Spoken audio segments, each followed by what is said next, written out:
Hello, welcome to the BariNation podcast, where we support the BariNation community with humor, humility, and honesty.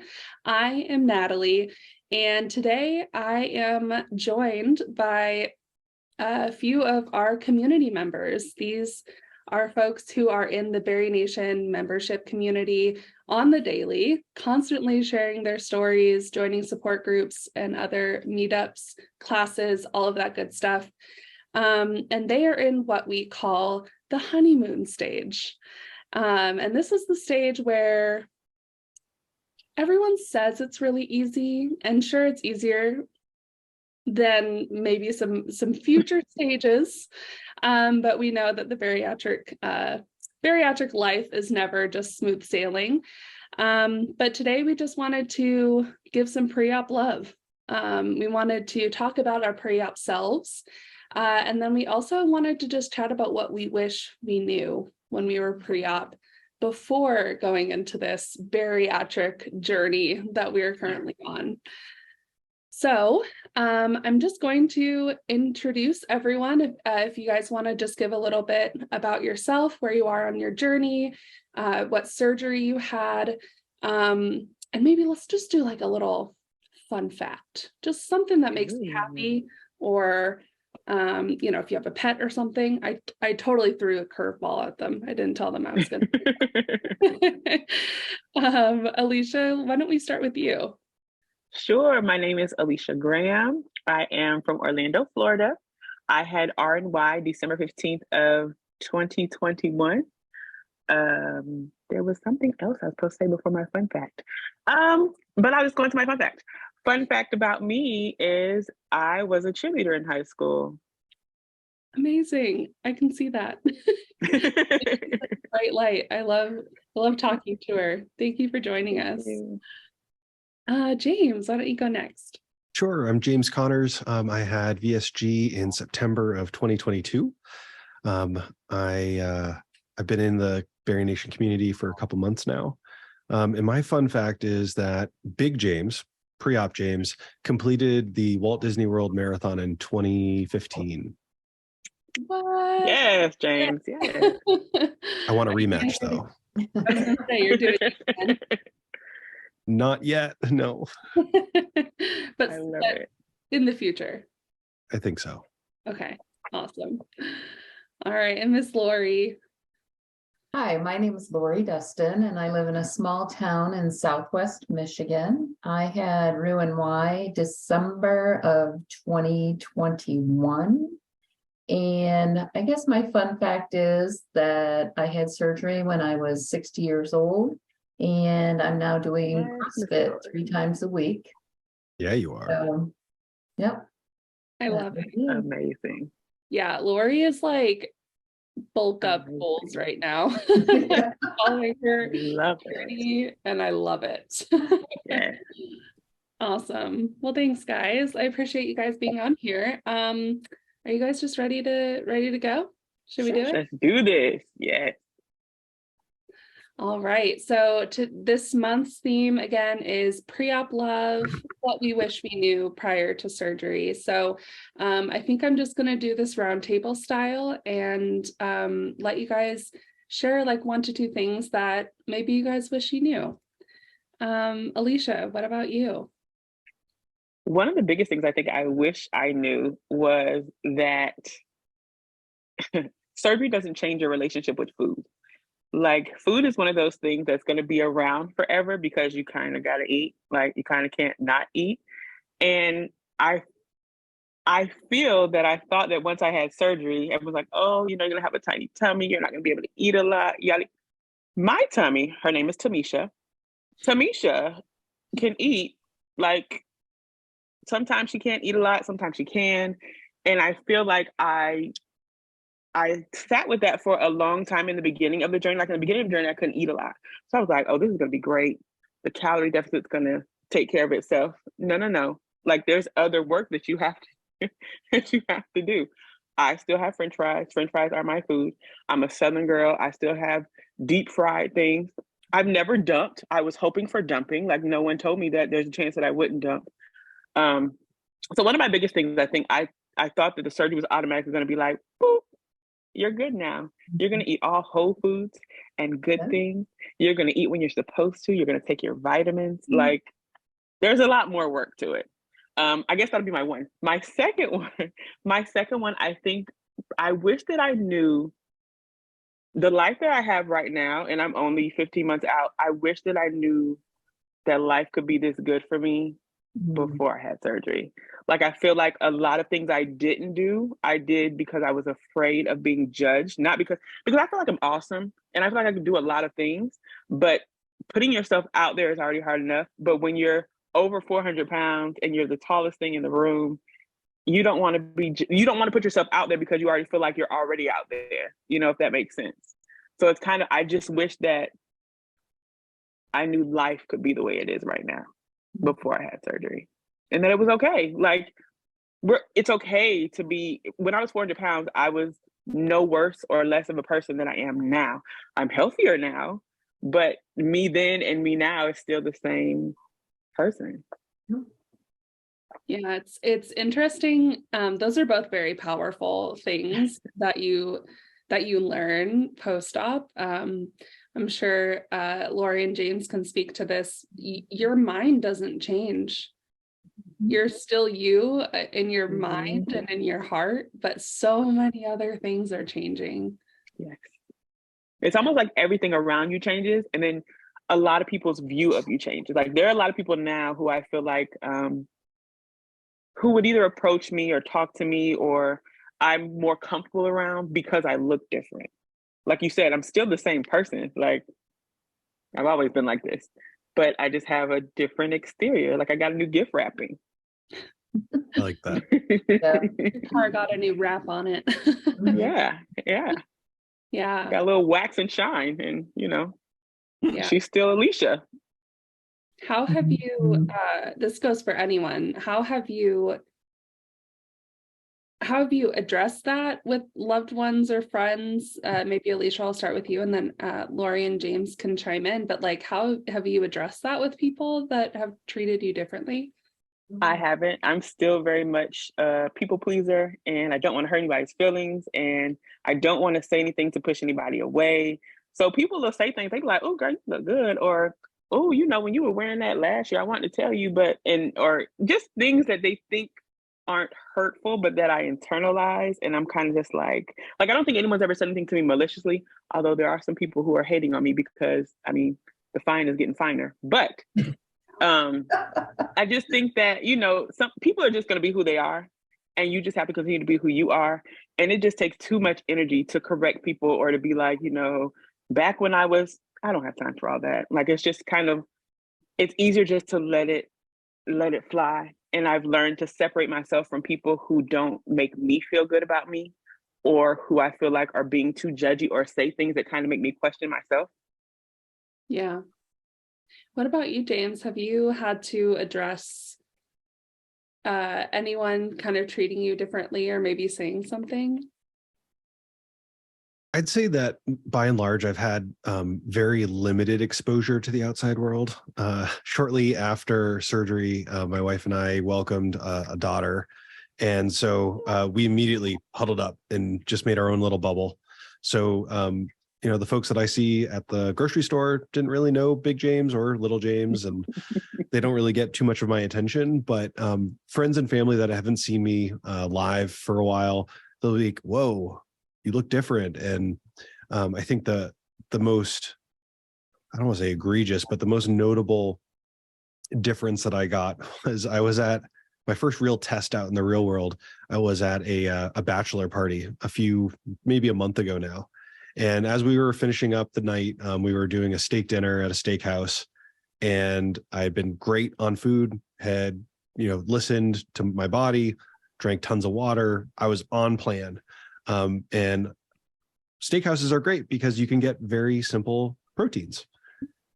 But my goodness, the waiter gave me the hardest time when I ordered the petite filet. And he said, "Hey, big man, you need the big filet. That's only 6 ounces of the petite." Wow, that's a hard word. The petite filet is so small, it has nothing. And you're like, "Yes, thank you. That's what I would like." And he asked me 2 or 3 times. And it was like a little embarrassing, but also like, just give me what I want. Yeah. Yeah, he's trying to upsell you and it wasn't working. So give it I up. definitely came out on top. One, I had a smaller bill. Two, the petite filet came with sides that were tasty and healthy, whereas the large filet, more expensive, way more food than I could eat, and came with no sides. There you go. What But about it's so you? strange. Like a waiter has never questioned my order before. No. I get that a lot too, going to restaurants and asking for a box up front.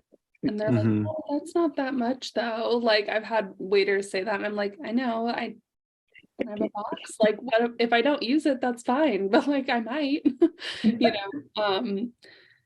It doesn't happen often, but it happens sometimes. And when it does, it totally catches me off guard. Or you leave half of your food and they're like, was it okay? Like, Yes. Yeah. I'm just Yeah. full. Yeah. Yeah. And I can totally get from their perspective, if you're leaving half your food, that for the average American, that probably is a negative sign, Mhm. right? Yeah. That's not the way the standard American diet works. And they're worried about a tip now. Mhm. But you'd think if you ask for the box up front, that maybe, just maybe, they'd be clued in that, hey, something's going on. And I know my surgeon gave me that little card that said, hey, this person's a bariatric surgery patient. Let them order off the kids menu or get a appetizer size or something like that. But I honestly don't know that I'd ever pull that out and be like, hey, here's my card. I've never used mine. They don't need to know, right? It's not like, to Alicia's point, like they don't need to know everything about my life. I'm here for a service, essentially. Right. Just let me order what I want. Not to mention, the last time I checked, there's nothing on the kids menu that screams, hey, we're having clean proteins and healthy vegetables that are green and colorful. James, you don't want the chicken tenders and french fries or the mac and cheese? Oh, girl, I want it. I want it. But it's not the right thing to put in the tummy. Yeah. Tiny Tummy says, Correct. give me. And then I say, oh, how about just a bite? And he's like, no, I want it all. I love the voice of your tummy. You can be a jerk sometimes. They really can be jerks sometimes. Lori, what about you? Have you ever had to like tell someone to go away? You know what? I have not had that experience. I'm 14 months out, and my friends, my family, the public that I deal with here at the golf course, they have just been all so supportive and so excited, and nobody's really, it's all been really favorable. I really haven't had a situation. Of course, I work from home, so I'm not like out there a lot. And maybe, I'm not, I moved back to my hometown, so I'm not in the city that I lived in for 25 years, where everybody knew me sort of in a different situation. And when I move back there, maybe I'll have that kind of situation. But right now I'm blessed to not have, my friends they're like my biggest cheerleaders, and so are my boys. So there's not been any issue for me. Love that. Can I, on this point, it's bringing up so much anxiety in me right now. I have to say something. So I've been working from home for 3 years, come the 20th, I think, of this month. We are going back to the office on the 27th. These people saw me at my heaviest. They see me through 2 pregnancies. They see me when I was at my heaviest. A handful of them know I had surgery. So I know that there's 88 of us, probably 80 people who are going to say, what have you been doing? Oh my gosh, are you sick? And then they're having breakfast the first day and they're going to say, should you be eating that? Like I'm internalized. No one could say nothing to me, but I feel like all that's coming. I'm just like, oh my God, what am I signing up for? I mean, I'm excited to see people. Yep. But again, kind of like James, I had a pandemic baby, and then I had a baby right before the pandemic. So kind of you are kind of more kind of, Oh, that just brought up a little bit of anxiety. Okay, continue. I'm sorry. So I'm curious, I'll be going Alycia, to some extra. what are you planning to tell them? Are you planning, do you have a plan? Like, is this something that you're having to like think through? I didn't even think about it till like oh no, until now. Moment. But everyone who has asked me, who knows me like not from work, like my friends and stuff, they ask me and I say, oh, I had bariatric surgery. Would you like the name of my surgeon? Like I don't have a problem sharing and telling them. And see, they knew me, even though they knew me over 400 pounds, they knew me as active. Like they were like, oh, you should teach your Zumba class here. Or you should, like, they were trying to get me to do things at work. So they weren't necessarily judgy, but I feel like there's a cloud over bariatric surgery, if you will. Like people are like, oh, like I didn't think I thought you had to be like immobile to have bariatric surgery before this wonderful woman at my office put me in the office and said, I know you've been trying Weight Watchers, you've been trying everything, you've had these kids, our insurance covers it now. She's like an angel to me. Like, I'm just like, oh my gosh. And it's just kind of like, my heart is just like this though. Like you're gonna go to work and people are gonna start asking you all these questions. And it's like, I've already had to say bye to the old me. Like she's still there, but it's kind of different. And I've never had to navigate the office since surgery. Everything was pre-op. So it's going to be very interesting, very interesting. I will say, I have gone in the office, but this job that I'm at is new since I've had my surgery. So they did not know me at 400 pounds at all. But I still can't eat a lot, right? Like, I mean, I'm almost 2.5 years post-op, and to the normal American standards that we were talking about before, I still don't eat that much. And we had a holiday party this last like Christmas, and I was very nervous because it was a potluck and like everyone brings all this food and everyone piles up their plates, and I went into it. I brought stuff that I knew I could eat. I knew I could eat comfortably. I loaded my plate with that and then had a couple other like kind of more fun items on my plate, but no one said anything. Good. No, it's like, I think we build it up a lot, right?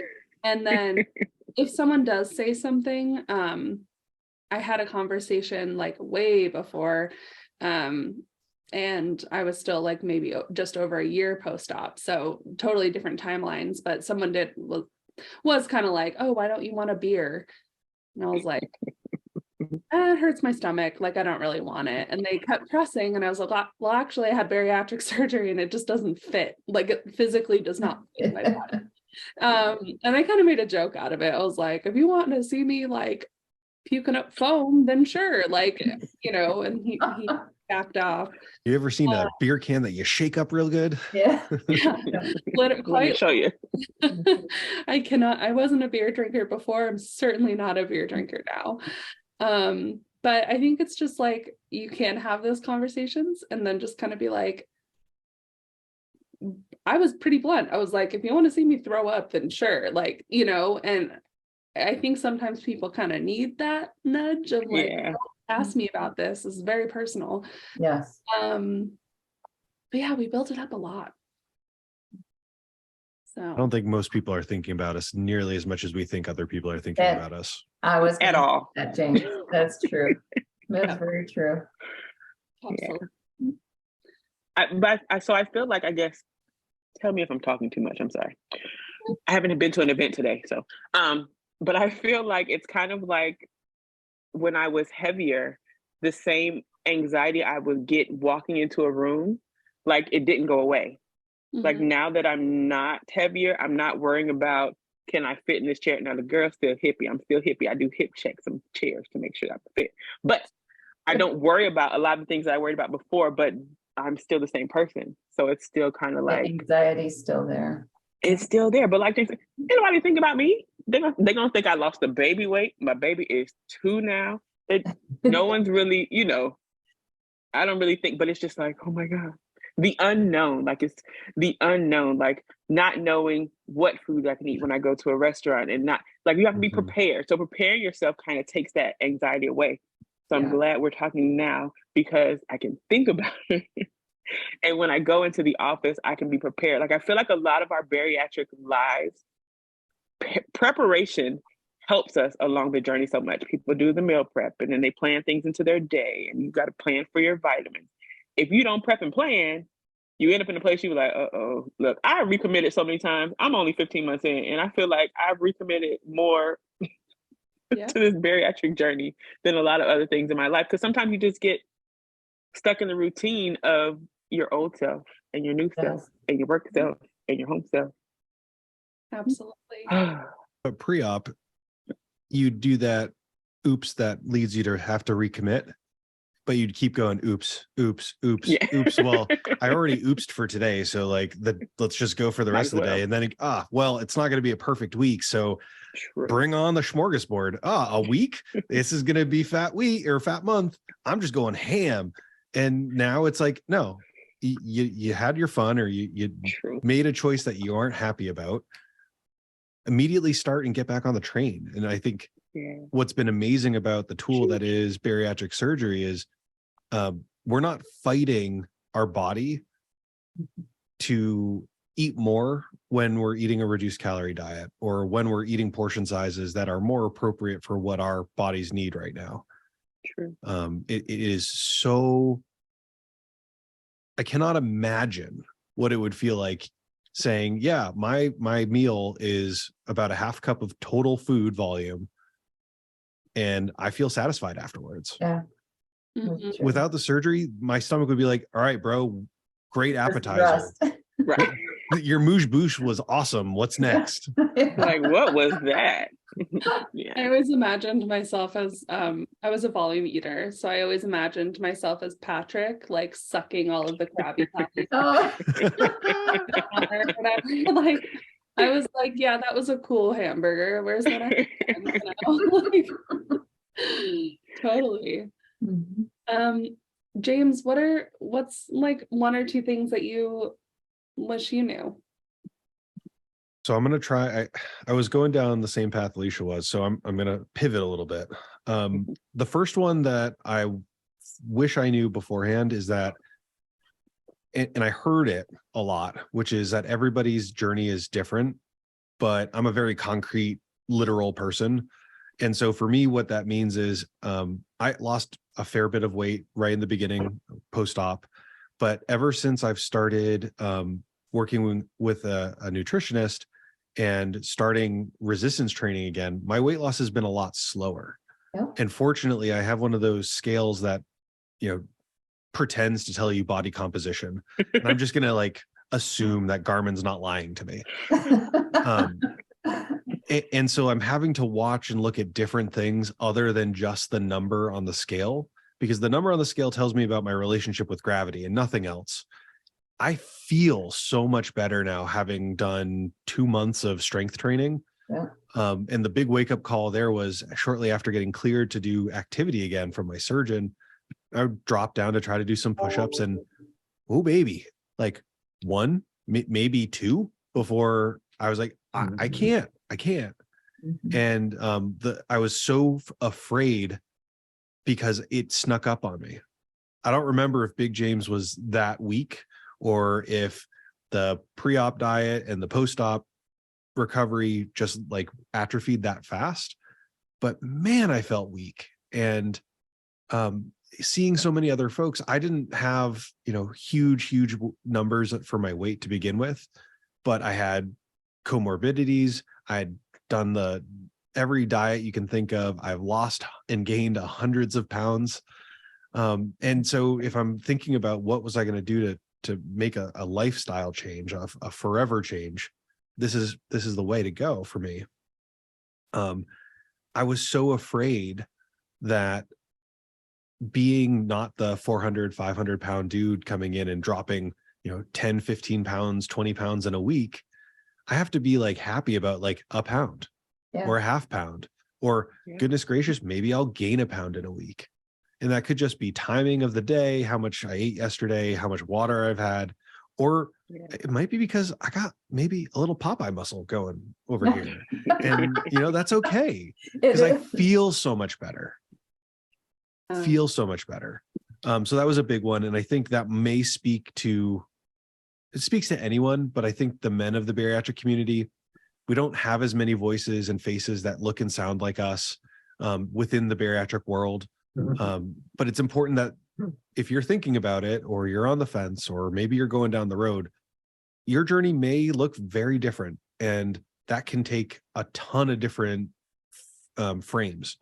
Could be speed of weight loss, type of weight loss, body composition, all kinds of stuff, and that's okay. So if you're a little literal person like me, it may mean that you're going to lose more slowly, and that's cool.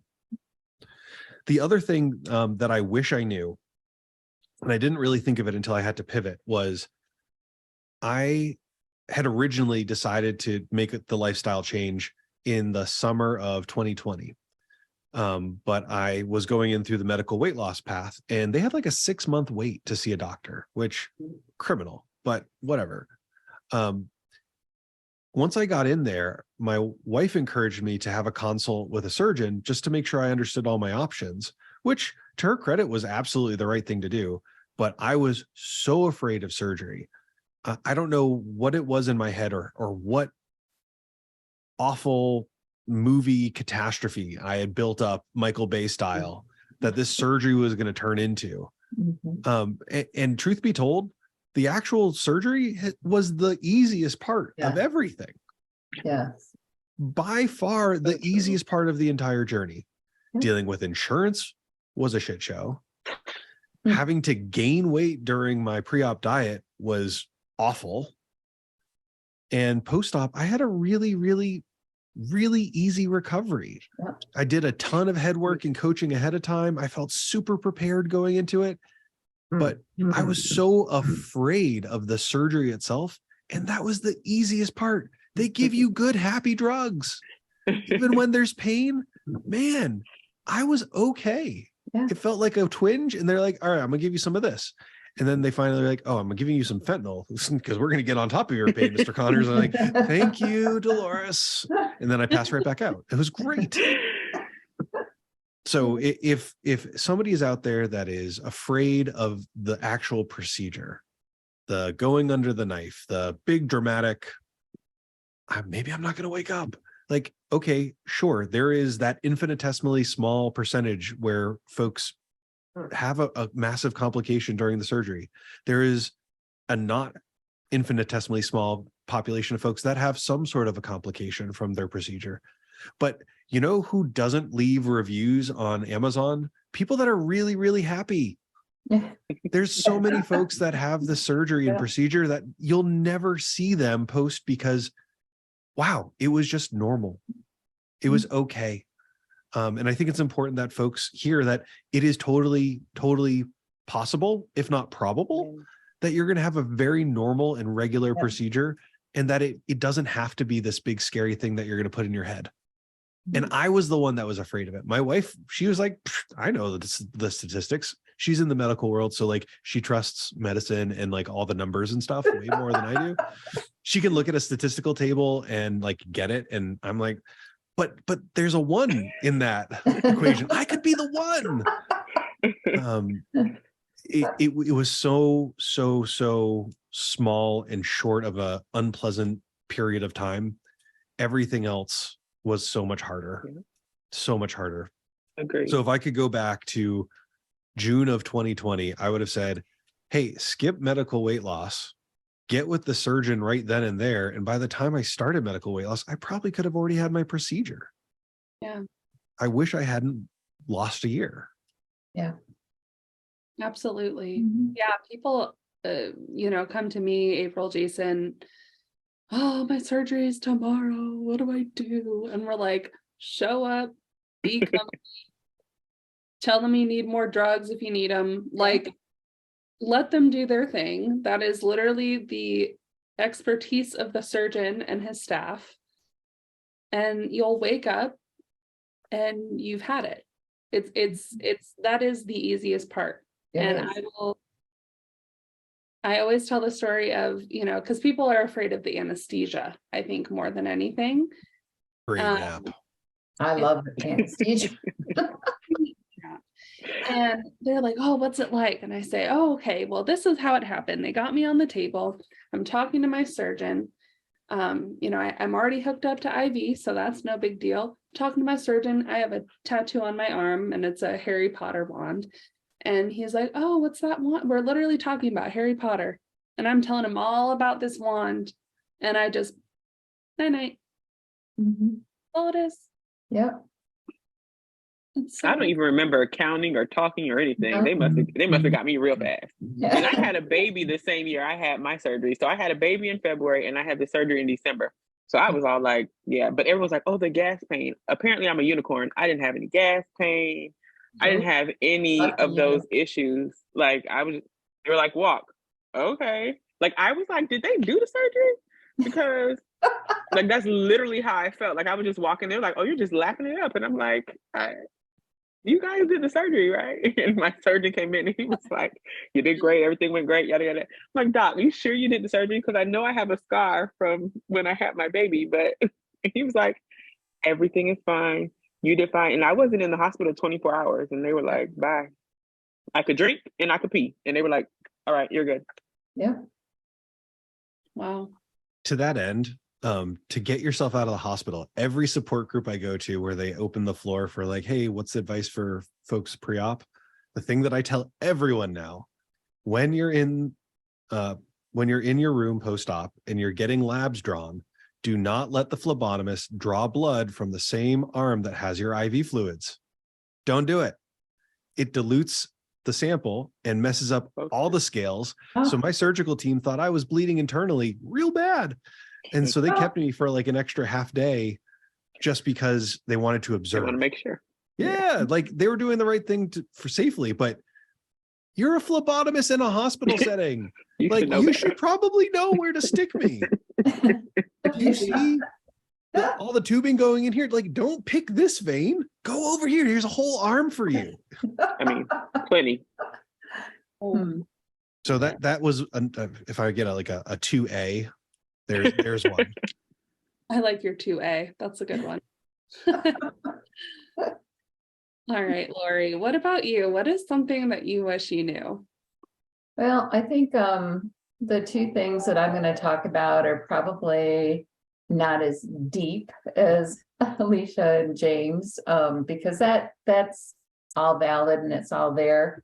But when I think about things I wish I would have known about, it's just some stupid little things that just irritate the hell out of me. But I just wish I would have known about it. So the first one is that my fullness cues.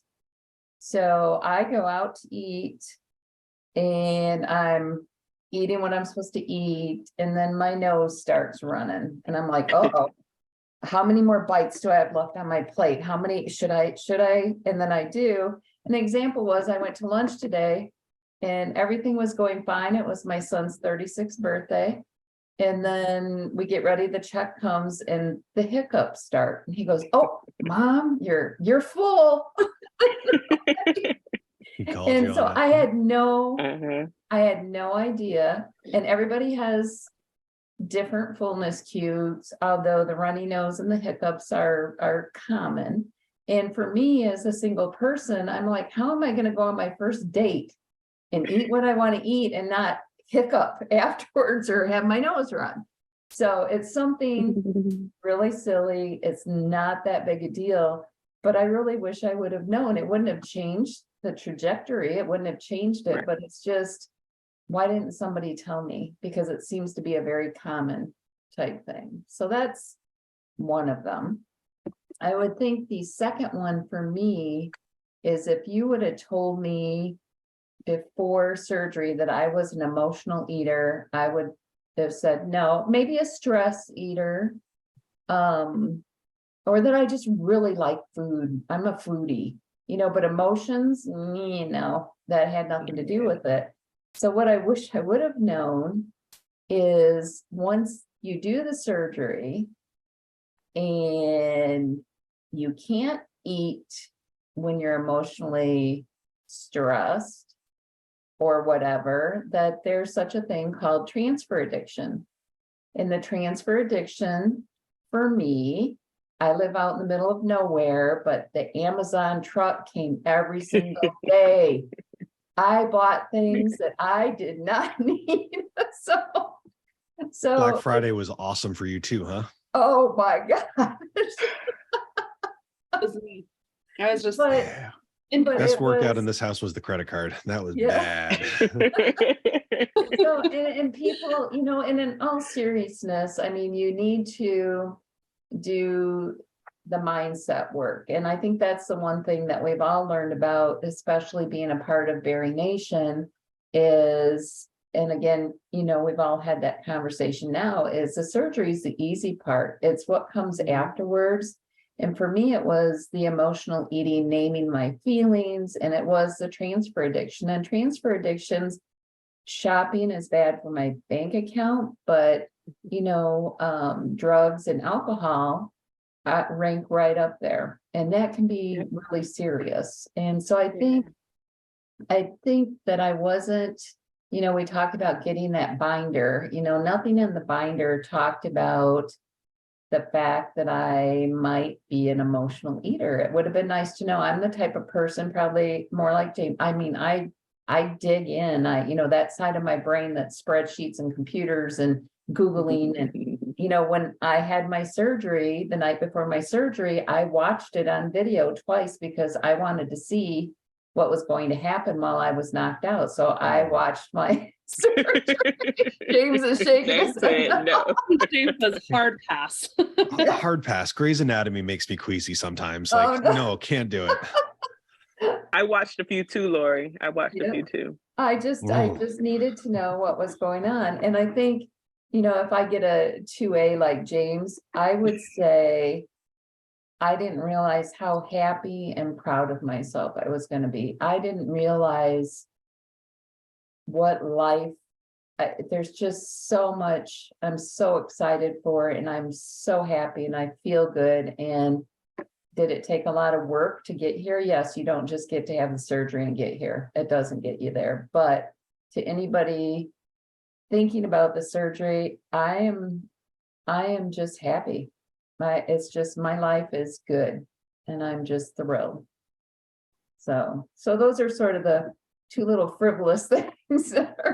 I wish I would. Look, I wanted 2A. I wanted 2A too. Get a 2A, Alycia. Go get your So 2A for because me- I got a 2B. Oh no. Well, look, just hearing you guys talk, I think the biggest thing, like, because I could piggyback off of both of you. I was like, hold it in, it's okay. I feel like I wish I knew that I wasn't broken. Like, I feel like when you grow up, like, I've always been big. I've always been off the charts since I was a toddler. I'm tall and I was wide. I'm tall and I was wide. And I think I felt like when I got to a certain age and my weight kept going up and up, no matter how much I'm eating, because there are people who ate plenty more than me who didn't gain as much weight, and people who ate less than me who, you know, I think that I felt like there was something wrong. And like, everyone emotionally eats. We've learned that everyone does these things. Everyone eats food. People overindulge, yada, yada, yada.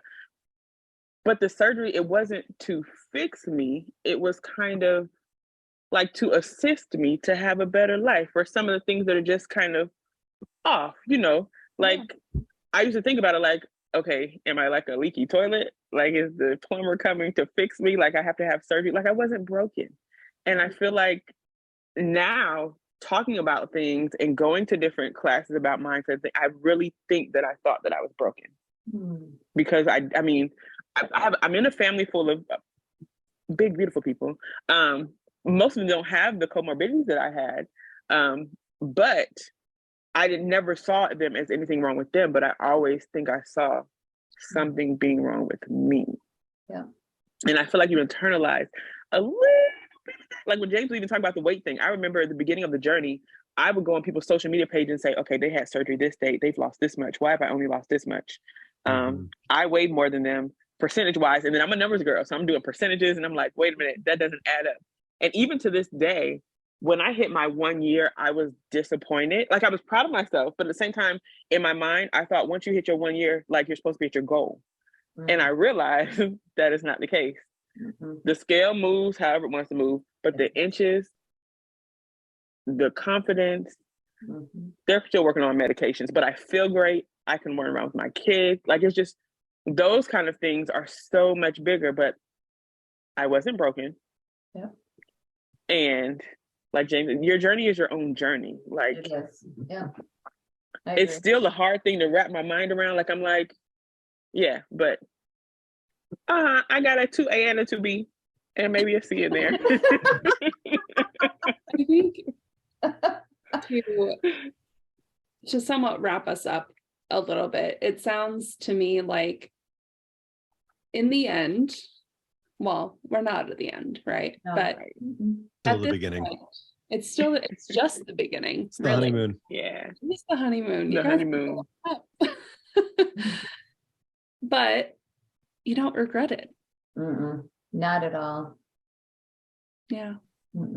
I wish I had done it sooner. Like, I wish somebody had. My doctor, when I told my PCP, she was like, "I'm so happy for you." I'm like, "Why didn't you tell me? Like, Yeah. why did you?" I wish I had done it sooner. I mean, I'm so happy with the life that I have now and the life that I can show my kids and people around me. People are always watching us. Like, Yes. yeah. So, yeah, I want to set a good example, and I feel like this is helping me. I was already awesome. Let me say that again. But this is helping me be awesomer and healthier. So. Was that your 2D? Yeah. We're gonna move into 3 real soon. Oh, If yeah, Natalie doesn't yeah, wrap this up, right. then I'm a talker. I'm a talker. I love it. What I'm gonna go around, and what is one word Ooh. to, I guess, describe your journey thus far? Mine would be adventure. I feel like I've gone on a lot of adventures. Alycia, what's your word? Empowering. Because I feel like even when I feel like I'm not doing good or I've failed a test of my own, it empowers me to try again. And I'm empowered to do better. And when I do really well, I'm like, you did that. Yes, love it. James, what about you? I'm going to go hyphenation, work in progress. Yes, I like that. There. Lori? I think my word is just joy. Joy just sums up A good one. the whole journey. So just joy. I like that. Awesome. Well, you guys, thank you so much for joining me. This has been, we could talk forever. It was fun. But I just appreciate you guys spending an hour with me and sharing your stories. And I know that this is going to be invaluable for everyone listening or watching. So just thank you so much. Thanks for having us. Yeah. And if you are listening or watching, I just wanted to thank you as well.